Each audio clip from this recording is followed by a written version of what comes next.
नमस्कार बच्चों, स्वागत है आपका हमारे YouTube चैनल में। तो आज के इस वीडियो में हम पढ़ेंगे पाठ 8 हम चलते सीना तान के। इसको लिखा है डॉक्टर हरिवंश राय बच्चन जी ने।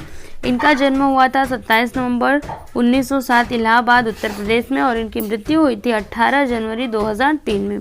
इनकी कुछ रचनाएं हैं मधुशाला, मधु कलश, निशा निमंत्रण, क्या बोलूं क्या याद करूं, 10 द्वार से सोपान तक, नीड़ का निर्माण, फिर आदि। ठीक है। इनका परिचय, बच्चन जी हिंदी कविता में उत्तर छायावाद के प्रमुख कवि हैं। अभी प्रस्तुत रचना के माध्यम से कवि ने समता, बंधुता, श्रम एवं देश प्रेम की भावना के महत्व को प्रतिपादित किया है। मतलब ये जो कविता है ना, इसके माध्यम से कवि ने हमें क्या बताया है, समता, बंधुता, श्रम और देश प्रेम की भावना के महत्व को समझाया है। ठीक है। तो चलिए हम इसको पढ़ते हैं और फिर समझते हैं।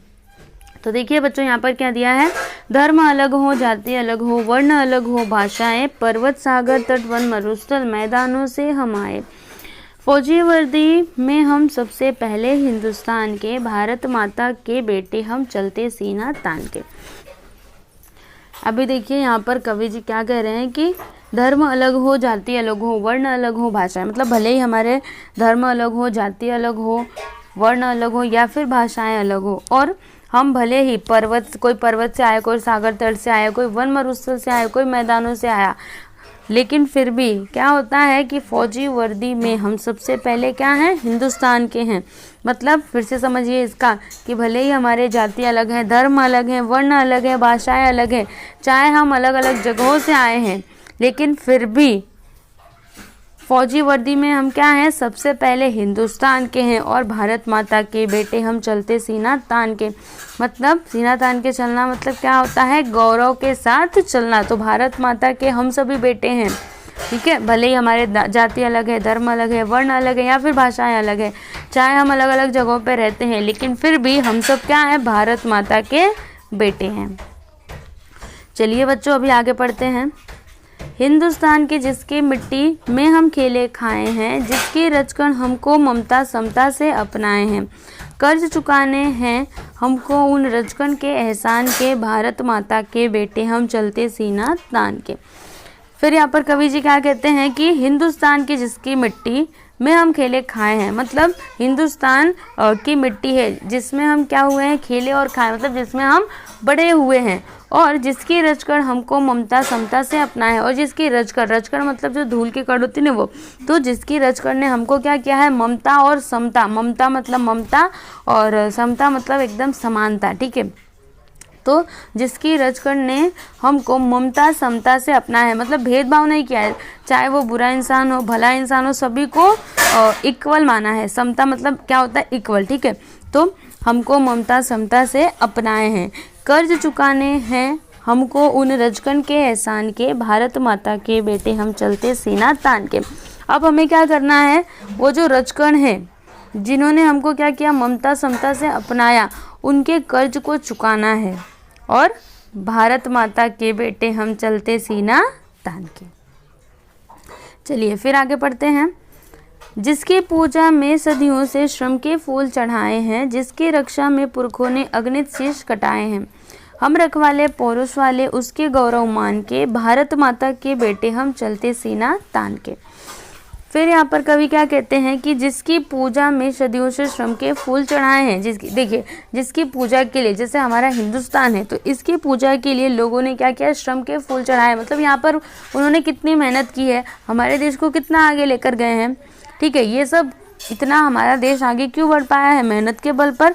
तो यहाँ पर कवि क्या कहते हैं कि जिसकी पूजा में सदियों से श्रम के फूल चढ़ाए हैं, और जिसकी रक्षा में पुरखों ने अगणित शीश कटाए हैं, और जिसकी रक्षा के लिए, हमारे भारत देश की रक्षा के लिए कितने लोगों ने अपना बलिदान दिया।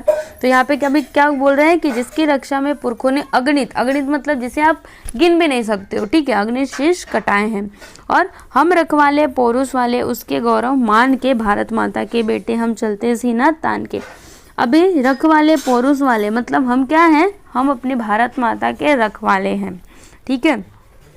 जिसके लिए हमारे पुरखों ने अपनी जान गंवा दी, उसके हम क्या करेंगे, रखवाली करेंगे। ठीक है। उसके मान की, उसके गौरव की हम रक्षा करेंगे, और भारत माता के बेटे हम चलते सीना तान के।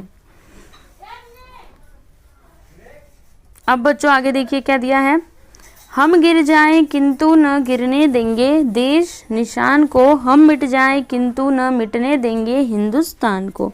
हम सबसे आगे रहते अवसर पर बलिदान के, भारत माता के बेटे हम चलते सीना तान के।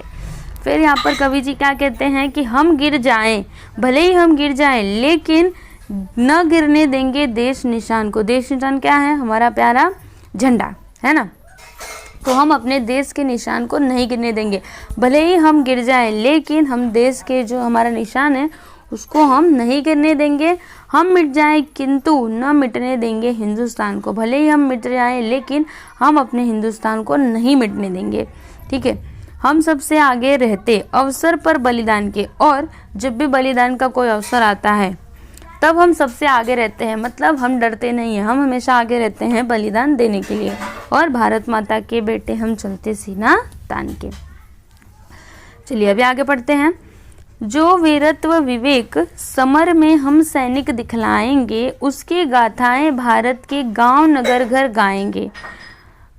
अनगिन कंठों में गूंजेंगे बोल हमारे गान के, भारत माता के बेटे हम चलते सीना तान के।